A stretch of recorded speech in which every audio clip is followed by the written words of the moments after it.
जानते हैं, जब यीशु ने अपने 12 चेलों को चुना और जब यीशु उठाए जाने पर थे, तो उसने उन 12 को एक बात कही। पहले मैं इंग्लिश में बोलता हूं, फिर मैं आपको उसको हिंदी में ट्रांसलेट करके बताता हूं। He never say make a believers, he say make a disciples।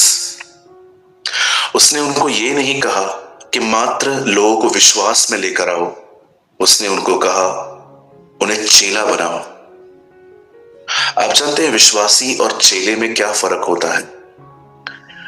विश्वासी वो होता है जो यीशु मसीह पर विश्वास करता है, और चेला वो होता है जो उसका अनुशासन करता है। अनुशासन मतलब प्रैक्टिस। देखा है आपने मॉर्निंग में कैसे परेड होती है आर्मी की, left right left right left right, कैसे वो एक्सरसाइज करते हैं अपनी चीजों को। मैंने कई बार 26 जनवरी को मुझे परेड देखने का मौका मिला। हम लोग के यहाँ पर छोटी सी परेड होती थी टाउन में, और 26 जनवरी को हमारे टीचर जो है वो हमें स्कूल म्युनिसिपल कॉर्पोरेशन लेके जाती थी, और हम लोग वहां पर खड़े होके मैं बड़े ध्यान से उन लोगों को देखता था कि कैसे वो लोग परेड करते थे, left right left right left right. मैंने और एक टाइम आता था कि उनका एक ऑफिसर, एक उनका सीनियर आके कहता था विश्राम, और जैसे वो घर से ऐसे पैर को नीचे झटकते थे, वो जोर से जो आवाज आती थी आप उसको खाली सुनते। आई नो आप में से जितने भी लोग आर्मी से थोड़ा बहुत ताल्लुक रखते हैं, जो जानते हैं कि आर्मी क्या होती है, उनका डिसिप्लिन क्या होता है। आप जानते हैं जीसस भी एक ऐसा ही व्यक्ति है। वो हमारा कप्तान है जो हमारे आगे आगे गया है, और उसने हमें अनुशासन के लिए बुलाया है। और सुनिए, एक चेला उसकी पहचान ही अनुशासन है। वो कभी भी सोएगा, कभी भी उठेगा, कुछ भी खाएगा, क्या भी खाएगा, किसी से भी बात करेगा, किसी को भी रिप्लाई करेगा। ये उसकी जिंदगी नहीं होती। उसकी जिंदगी में कुछ नियम होते, उसकी जिंदगी में कुछ अपने ऊपर कुछ उसकी बंदिशें होती हैं, उसकी जिंदगी में कुछ उसकी लिमिट्स होती हैं। मैं आपको सच कहता हूं, हमारी आज कलीसियाएं विश्वासियों से बहुत भरी पड़ी है, और मैं इसके लिए प्रभु का धन्यवाद करता हूं कि हर दिन मसीह में नए नए लोग आ रहे हैं गॉस्पेल को सुनने। पर मेरा एक सवाल है, कितने लोग हैं जो अनुशासित जिंदगी जीते, एक डिसिप्लिन वाली लाइफ? बहुत कम लोग। अगर आप अपने चेस्ट पे हाथ रख के पूछेंगे कि मैं कितना जीता हूं, तो आपके अंदर से भी आवाज आएगी, yes sometimes you walk, not always. कभी कभी तू ऐसी जिंदगी जी लेता है, लेकिन तू हमेशा नहीं। आप जानते हैं हमारे भारत में चेलों की कमी क्यों है? क्योंकि हमारे भारत में शिक्षकों की कमी है, टीचर्स की कमी है। आप जानते हैं अनुशासन शुरुआत कहां से होती है? आप कहेंगे चलो पास्टर आई एग्री, मैं मानती हूं मेरी जिंदगी में डिसिप्लिन बहुत कम है। चलो मैं स्टार्ट करना चाहती हूं। कहां से स्टार्ट करूं? चलो मुझे बताओ। मैं आज ZXY से नहीं सीखना चाहता। Come on, start from ABC, यहां से स्टार्ट करना है मुझे बताओ, मुझे 0 से बताओ, मैं अनुशासन कहां से स्टार्ट करूं? ओके, याद रखिए, बाइबल कहती है जो अपनी जुबान को कंट्रोल में नहीं कर सकता, वो अपनी लाइफ को भी कंट्रोल नहीं कर सकता। डिसिप्लिन टंग से स्टार्ट होता है। आराम से पढ़ के देखिए, याकूब में लिखा है जो अपनी जुबान को लगाम में नहीं ले सकता, वो अपनी पूरी देह को भी लगाम नहीं लगा सकता। अगर आप में से यहां पर जितने लोग बैठे हैं, आप चाहते हैं ब्रदर मैं स्टार्ट करना चाहता हूं अपना अनुशासन, चलो आज से एक नई सीरीज स्टार्ट करते हैं अपने ऊपर, मुझे अनुशासन सीखना है, लेकिन स्टार्ट कहां से करूं? It's always start from your tongue. ये जुबान से शुरू होगा। ये इतना महत्वपूर्ण है कि परमेश्वर ने एक व्यक्ति को गूंगा करना पड़ा हमें सिखाने के लिए कि देखो गलत बोलना, नेगेटिव बोलना मेरे किंगडम के लिए कितना बेकार है। सो अगर आप खुदा, देखिए मैं जानता हूं you all are visionary people, मैं जानता हूं आप में से कोई भी ऐसा नहीं होगा यहाँ पर कि वो जस्ट एक मीटिंग अटेंड करने आया होगा। आप सब खुदा के लिए कुछ करना चाहते हैं। आप सबके पास प्रभु के लिए कोई विजन है। यस ब्रदर, मैं सिर्फ मीटिंग अटेंड नहीं करना चाहता, मैं सच में खुदा के लिए कुछ करना चाहता हूं, दौड़ना चाहता हूं। मैं जानता हूं आप में से हर कोई कुछ न कुछ करना चाहता है, लेकिन मैं आपको कहना चाहता हूं हम कभी कभी उलझ जाते हैं कि यार शुरुआत कहां से करें। सबसे पहले डिसिप्लिन स्टार्ट कीजिए। जिन 6 लोगों को हमने कल ब्लॉक किया, आप बिलीव करें उनकी एक ही गलती थी, उनकी लाइफ पे कोई डिसिप्लिन नहीं था।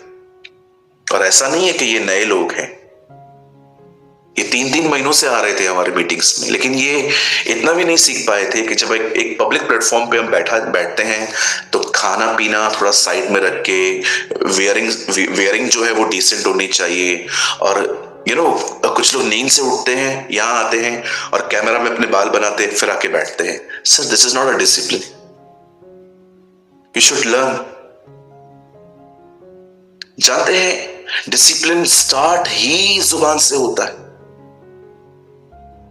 चलो ब्रदर और गहरा जाओ। ओके, आपको ये सीखना पड़ेगा, मुझे ये सीखना पड़ेगा मुझे क्या बोलना है और क्या नहीं बोलना।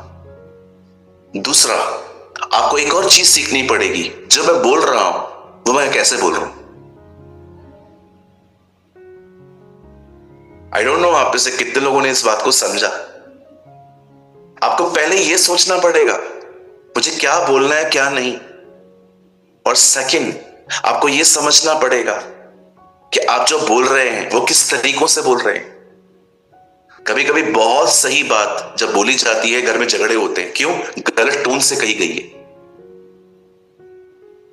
आप देखो आजकल बहुत सारे घरों में शांति नहीं है, लड़ाई है, झगड़े हैं, और लोग शैतान को पकड़ के बैठे हैं, तूने किया है। वो अपनी कॉलर छुड़ाने के पीछे लगा पड़ा है कि मैंने कुछ किया नहीं है, तू झगड़े तू करता है, ब्लेम मुझ पे लगाता है। आप मुझे एक बात बताइए, आप अगर परेशान हैं और आप अपने घर पे आए और किसी ने आपके साथ 2-3 सवाल किए और आपने गुस्से में गलत आंसर दे दिए और आपके घर में झगड़े हो गए, इसमें शैतान का क्या दोष है? मैं शैतान की तरफ नहीं हूं और ना ही मैं उसकी तरफ से कोई बात कर रहा हूं, पर मैं कभी कभी आपको समझाना चाहता हूं 100% मिस्टेक हमारा होता है और हम झगड़ों का पूरा श्रेय देते हैं डेविल को। बिलीव कीजिए, आप में से यहां पर कुछ लोग हो सकते हैं, आपको लगता होगा pastor I don't know what is wrong with me, मुझे आज तक समझ में नहीं आता है कि मेरे साथ गलत क्या है, लोग मेरे साथ क्यों गलत करते हैं, लोग मुझसे बुरी तरह से क्यों व्यवहार करते हैं। Believe me, our biggest problem is our tongue, हमारी जुबान। मैं फिर से कहता हूं 2 चीजें अपने लाइफ में लर्न करो, क्या बोलना है क्या नहीं बोलना है। आपकी कुछ बातें आपको एक व्यक्ति से जीवन भर के लिए दूर कर सकती हैं, जीवन भर के लिए। आप कहेंगे नहीं ब्रदर ऐसा नहीं होता, बिल्कुल ये हो सकता है, किसी से आप रोज मिलते हो लेकिन अंदर से उस आदमी ने आपको हमेशा के लिए आपसे दूर कर दिया। यस, मैं ऐसे रिश्ते जानता हूं, मैं ऐसे रिश्तों को जानता हूं जिसमें लोग एक ही घर में रहते हैं लेकिन वो एक दूसरे से दिल से बड़े दूर है, बहुत दूर है। क्योंकि कुछ ऐसा कहा गया जो नहीं बोलना चाहिए था।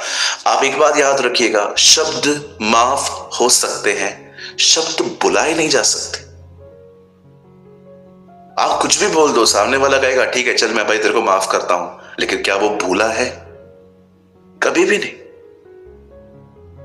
You should understand. इवन मैं आप जवानों को कहना चाहता हूं, आपको पता होना चाहिए कि आपको अपने पेरेंट्स से कैसे बात करनी चाहिए। You should respect your mummy and पापा। अगर वो आपको किसी चीजों में अनुशासित कर रही है ना कि जल्दी सो जा, ज्यादा फोन यूज मत कर, कभी कभी नाश्ते में उपमा भी खा ले, हमेशा मैगी नहीं मिलेगा, मेरे ख्याल से हमें अपने पेरेंट्स को समझना चाहिए। मैं घर में गया, मेरा वहां पर ब्रेकफास्ट था, तो बच्चा उसकी माँ से लगातार मैगी मांग रहा था और वो उसको नहीं दे रही थी। तो मैंने उसको इशारों में ऐसे आंटी से पूछा, मैंने कहा क्यों नहीं दे रही?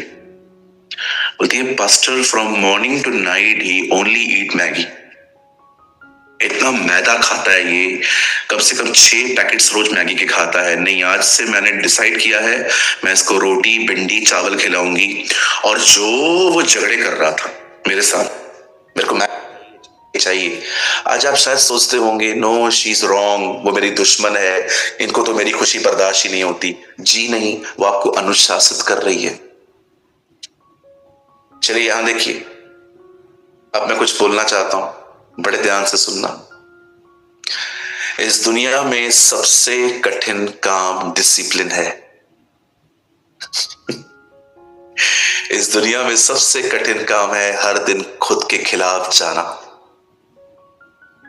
अनुशासन का मतलब ही है खुद के खिलाफ जाना। मैं वो नहीं खाऊंगा जो मेरा मन है, मैं वही खाऊंगा जो मेरे लिए सही है। मैं वो नहीं बोलूंगा जो मैं बोलना चाहता हूं, मैं वही बोलूंगा जो सही है। मैं वो नहीं देखूंगा जो मैं देखना चाहता हूं, मैं वो देखूंगा जो सही है। अनुशासन हमेशा पेनफुल रहता है। दुख उठा उठाकर बाइबल कहती है उसने परमेश्वर की आज्ञाओं को माना। आप जानते हैं परमेश्वर ने हमें हर एक को डिसाइपल्स के लिए चूज किया है।